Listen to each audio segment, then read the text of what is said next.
Madurai tollgate பகுதியில் மற்றொரு நபரும் இதே போன்ற விபத்தில் சிக்கி இருக்கிறார். அந்த காட்சிகளையும் நாம் தற்போது திரையில் பார்ப்போம்.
விஜயினுடைய பிரச்சாரம் என்றாலே ஒரு ஃபிக்ஸ்டு டெம்ப்ளேட் மாதிரி இந்தந்த சம்பவங்கள் நிகழும்போது போல விஜயினுடைய வாகனத்தை பின்தொடர்ந்து செல்லும் போது அவருடைய தொண்டர்கள் ரசிகர்கள் விழக்கூடிய சம்பவம் ஒவ்வொரு பிரச்சாரத்திலையும் நிகழ்ந்து கொண்டே இருக்கிறது. அந்த வகையில் இன்று பிரச்சாரத்திற்கு செல்லக்கூடிய விஜயினுடைய வாகனத்தை பின்தொடர்ந்து சென்ற ரசிகர்கள் தற்போது 2 நபர்கள் விழுந்திருக்கக்கூடிய காட்சிகளை பார்த்தோம். ஒருவர் இருசக்கர வாகனத்தில் வரும்போது பின்தொடர்ந்து வரும்போது விழுந்த காட்சிகளையும், தற்போது டோல்கேட் பகுதியிலையும் ரசிகர்கள் விஜயினுடைய வாகனத்தை சூழ்ந்து கொண்டு செல்லும் போது கூட்ட நெரிசல்ல விழக்கூடிய காட்சிகளையும் நாம தற்போது திரையில இருவேறு காட்சிகளை நாம தொடர்ந்து பார்த்தோம். இது தொடர்பான விவரங்களையும் செய்தியாளர் பாரதிராஜா வழங்க இணைகிறார். பாரதிராஜா, வணக்கம். இன்றைய நாளே தற்போது அடுத்தடுத்த சம்பவங்கள் நிகழ்ந்து கொண்டே இருக்கிறது. பாதுகாப்பு இன்னும் எவ்வளவு எதிர்பார்க்கலாம்? ஏன்னா நெருங்க இன்னும் கூட்டம் அதிகரிச்சுட்டே தான் போகிறது. கண்டிப்பாக வரும். நீங்க இதை ஒரு பாதுகாப்பு குறைபாடு அப்படின்றத தாண்டி ரசிகர்களின் மூர்க்கத்தனம் அப்படின்னு தான் சொல்லணும். நீங்க முதல் காட்சியை பார்த்தீங்கன்னா வாகனத்தை பின்தொடர்ந்து வராதீங்க. நேற்று இந்த காரைக்குடியில பிரச்சாரத்திற்கு அனுமதி வழங்கும் போதே காவல்துறை போட்ட 37 கண்டிஷன்ல இதுவும் ஒரு கண்டிஷன்.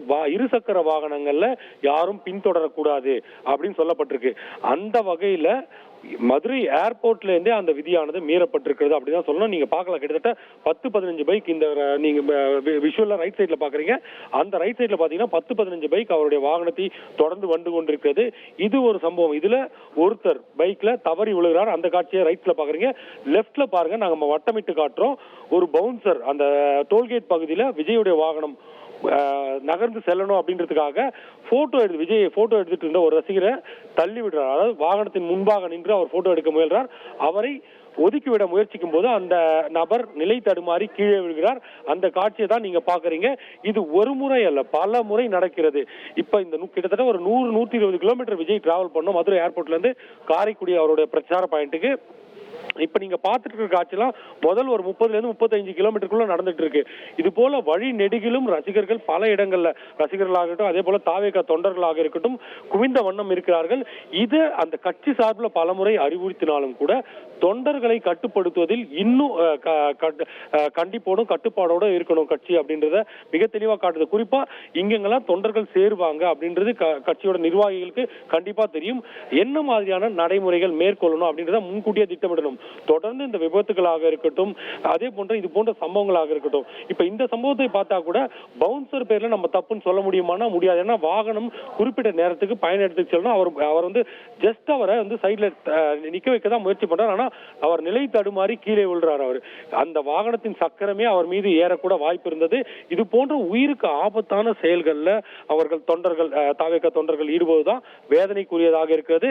இந்த சம்பவம் அவர்களுக்கு பாதிப்பை ஏற்படுத்துவது மட்டுமல்லாமல் விஜயின் பிரச்சாரத்துக்காக இருக்கட்டும், தாவேகாவுக்காக இருக்கட்டும் ஒரு கெட்ட பெயரை ஏற்படுத்தி வருகிறது. இது தொடர்பாக விஜய் நேரடியாக பல முறை சொல்லி இருந்தாலும் கூட இந்த கட்டுப்பாடுகளுக்கு நிர்வாகிகள் துணை நிற்கணும். நிர்வாகிகளின் கவனக்குறைவு தான் இது போன்ற சம்பவங்களுக்கு காரணம் அப்படின்னு நம்ம நேரடியாவே சொல்லலாம். வரும் வீட்டோட மாப்பிள்ளை தினமும் இரவு 8 மணிக்கு காண தவறாதீர்கள்.